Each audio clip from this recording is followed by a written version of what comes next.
안녕하십니까. 2020년 8월 11일 최병호 이펙트 시작하겠습니다. 오늘은 이동재 전 채널A 기자의 공소장, 지금까지 공개되지가 않았었죠.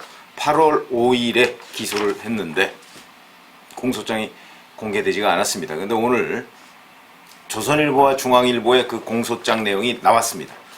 그 공소장 내용은 공소장이 공개된 게 아니고 아마 취재를 통해서 거의 동시에 나온 것 아닌가, 이런 생각이 드는데, 그 두 군데에 나와서 이제 그 내용을 보니까 이러한 내용이 있더라 하는 거 우선 말씀을 드리겠습니다. 자, 우선 A4 용지로 한 23장 내지 4장 정도 되는 공소장인데, 여기에 한동훈 검사장의 이름이 한 30번 정도 나온다고 합니다. 1월부터 3월까지 이동재, 한동훈 간의 전화통화가 15번 있었고, 보이스톡 통화가 3번 있었고, 그 다음에 카카오톡 문자 메시지가 327회가 있었다.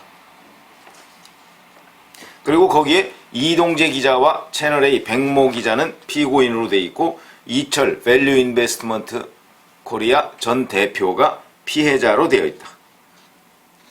그리고 이동재 기자와 한동훈 검사장이 이제 직접 대화를 한 거, 그건 2월 13일 부산고검 차장검사실에서 대화한 거하고 3월 10일 날 대화한 거, 그 다음에 3월 20일 날 통화한 거, 이렇게 있습니다. 근데 이제 주로 강요 미수 부분이 그 문제가 됐던 그 즈음에서 집중적으로 통화가 이루어졌다, 이렇게 이제 공소장에서 검찰이 적고 있고요.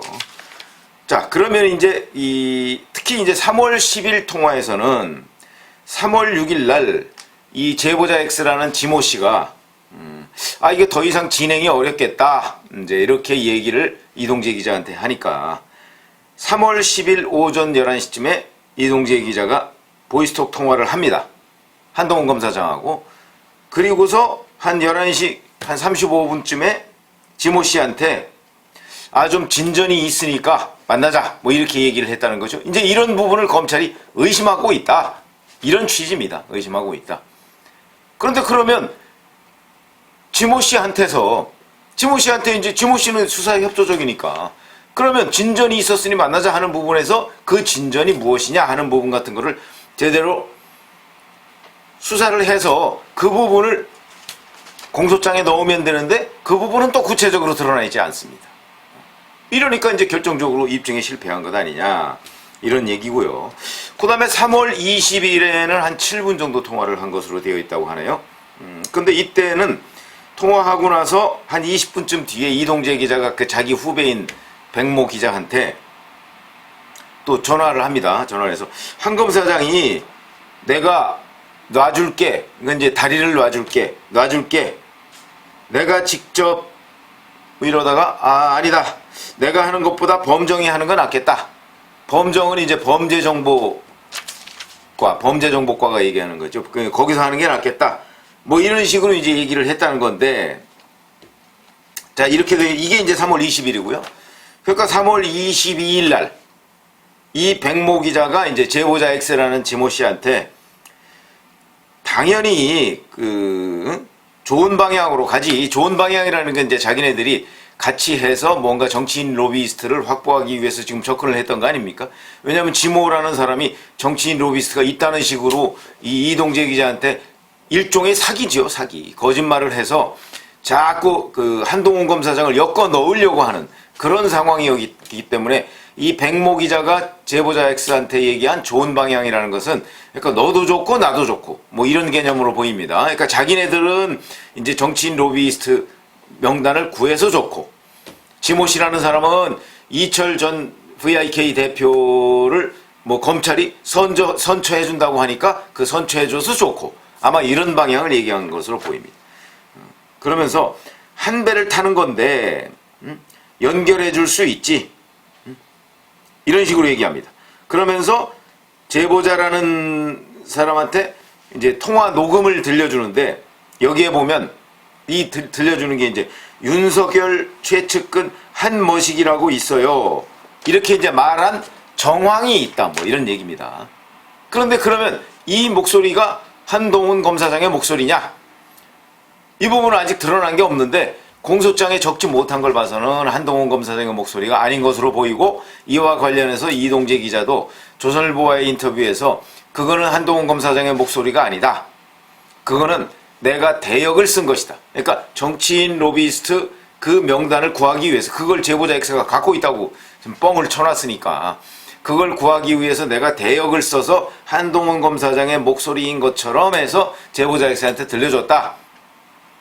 그리고 뭐 한머식이 뭐 이런 식으로 이제 설명을 했다는, 그리고 설명을 했다는 게 아니라 이동재 기자가 인터뷰할 때는 그렇게 얘기했더군요. 근데 자꾸 한동훈이냐고 묻더라는 것이죠. 이 지모 씨가.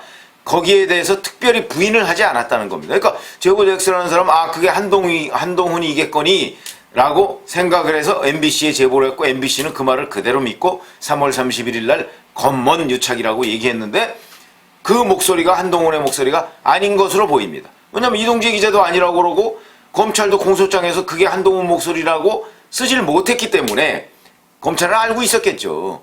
왜 알고 있었냐면 그 목소리 분석을 했을 테니까. 그러니까 당연히 알고 있는데 그 의혹까지만 공소장에 집어넣고, 그런데 그게 한동훈이 아니었다는 공소장에서 뺀 겁니다. 제가 보기에는. 이렇게 돼서 이제 공소장 내용들이 이런 게 적혀 있으니까, 그러면 처음부터 끝까지 쭉 보면 그래, 이동재하고 한동훈하고 뭐 어간에 하여튼 뭐 전화 통화를 많이 하고 문자 메시지를 많이 주고받은 건 알겠는데, 그런데 이동재하고 한동훈하고 그러면 공모했다는 건 어디 있느냐? 이게 없다는 거죠. 공모했다는 것이. 여기에 보면 공모했다는 게 없습니다. 그러면 어제도 제가 잠깐 말씀드렸지만, 아니 법조 출입 기자가 검사하고 통화하는 게 무슨 문제가 됩니까? 그거는 법조 기자가 검사하고 통화를 안 하면 오히려 자기의 본업인 취재를 게을리하는 겁니다. 그러면 이제 이런 의문이, 일반인들 같으면 이런 의문이 들 겁니다. 아니 왜 특정 검사하고만 그렇게 자주 통화하지? 이런 의문이 드실 겁니다. 그런 의문에 대해서 제가 답을 해드리죠. 저도 기자를 하고 법조 기자도 했으니까. 그거는 가까운 사람이 있을 수 있습니다. 아니 기자가 아무 검사하고나 통화하자고 그래서 검사가 통화합니까? 안 하죠, 통화를. 그런데 자기하고 특별히 가깝거나 아니면 특별히 알고 있는, 그리고 어느 검사들은 또 자기가 전화하면 또 아이고 뭐 이렇게 조언도 해주고 합니다. 기자가 이걸 취재하려고 하는데 내가 법조 경력이 일천해서 잘 모르겠는데 선배님 이거는 어떻게 해야 돼요? 그러면 그거는 뭐 이렇게 해서 여기저기 두드려보면 되지 않을까? 조언을 해줍니다. 그럼 이게 공모입니까? 이건 공모라고 얘기할 수가 없는 거죠. 우리가 상식적으로 판단해야죠. 기자와 취재원과의 관계에서, 아니 예를 들어서 그럼 검사장이 기자한테 너희 그 언론사에 뭐 이러이러한 사람이 있다는데 그 사람 어떤 사람이냐 물어볼 수 있죠. 아니 그건 꼭 검사가 아니라도 누구든지 물어볼 수 있습니다. 그럼 또 자기가 아는 범위 내에서 답변을 제대로 해주거나, 아니면 또 뭐 답변하기가 꺼리면 그 사람 그 뭐 신상에 관해서는 제가 어쩌고 얘기할 수도 있고. 아니 이런 관계가 무슨 얘기했다고 해서 공모 관계다 이렇게 얘기하면 세상에 기자는 남한테 묻는 게 직업입니다. 그런 사람한테 그러면 자기 직업을 게을리하라는 얘기밖에 안 되는 거 아닌가요?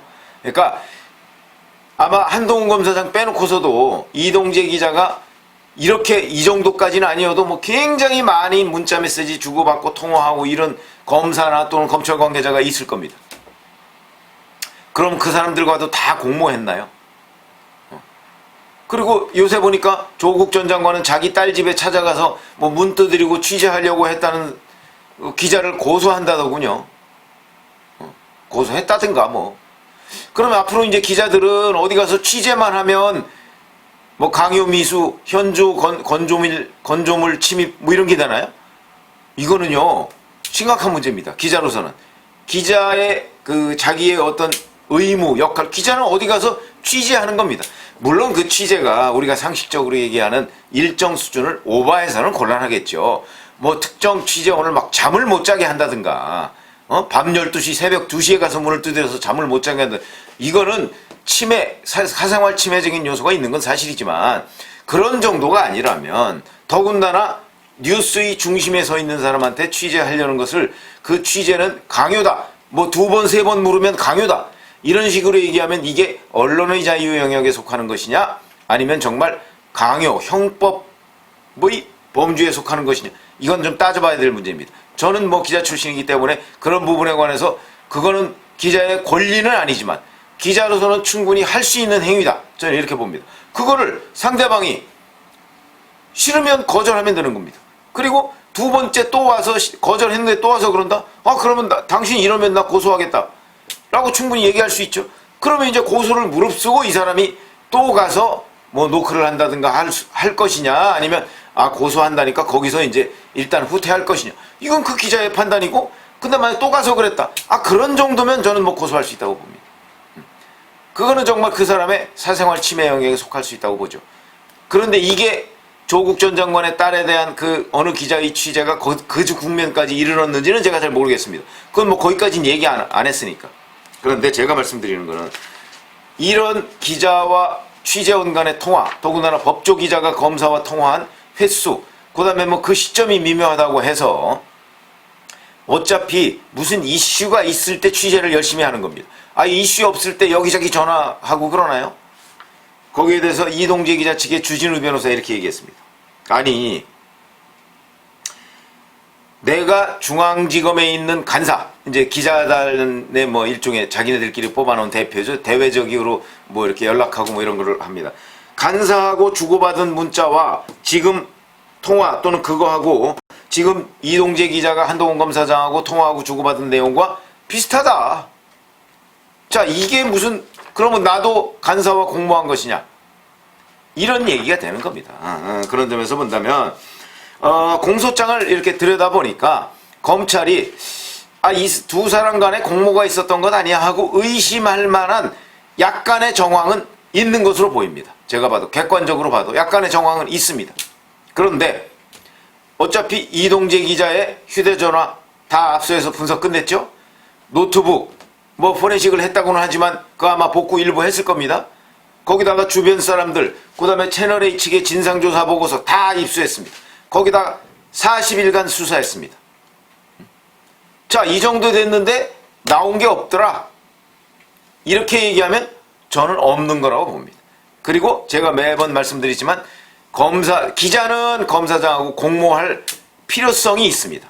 왜냐하면 더군다나 한동훈 검사장 같이 이런 관련한 특수수사를 많이 해본 사람을 만약에 자기의 주요 취재원으로 확보를 하고 공모를 할 수 있다면 기자로서는 어찌 보면 최고입니다. 그러나 검사장은 공모할 하등의 이유가 없습니다. 서로 이해관계가 다른 거죠. 그런 점에서 본다면 저는 공모라는 이 프레임 자체가 처음부터 잘못된 것이다. 이렇게 지금 말씀을 드릴 수가 있고, 여하튼 약간의 정황을 가지고서 지금 이 사람을 무리하게 엮으려고 이렇게 해서 40일간 뒤졌는데 없다. 그리고 이 내용을 가지고 수사심의위원회에 15명이 들여다보니까 그 중에 10명이 야 이거 수사하지 마라 이렇게 결론을 내렸으면 적어도 검찰이 독선에 빠지지 않는 한, 그리고 앞으로 이거 수사해도 제가 보건대 나오지 않습니다. 이런 식으로 무리하게 수사를 하기 때문에 그래서 검찰개혁 얘기가 나오는 거다. 이런 수사를 지향하자고. 그래서 제가 보건대 이 횟수를 지금 자꾸 집중적으로 뭐 공소장까지 해서 아마 그 기자들의 취재에 노출을 시키는 것으로 보입니다. 중앙지검 형사일부가. 그거는 이제 아니야 우리가 엉뚱하게 짚은 건 아니야 뭐 이런 걸 혹시 알리고 싶은지는 모르겠으나 핵심은 기자는 취재원과 충분히 또 자주 통화할 수 있다.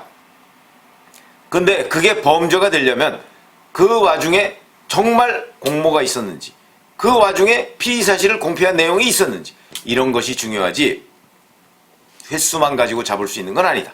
이런 말씀을 드립니다.